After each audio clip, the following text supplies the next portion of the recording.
आज का आली नसेल रे ती? एवढ्यासाठी बोलवलंय मला जातो. अरे तसं नाही. अरे काहीतरी घरात काम असेल. अरे पण असं कधी शाळा नाही बुडवत ती. कसं काय?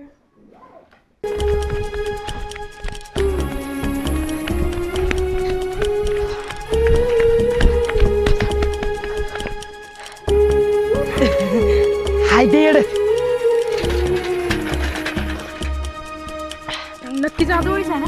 हो, ती ज्योती मला म्हणली बाबा असतो मुंबईला आयन ती आय घातली. 1-2 दिवसात वाटेल बरं.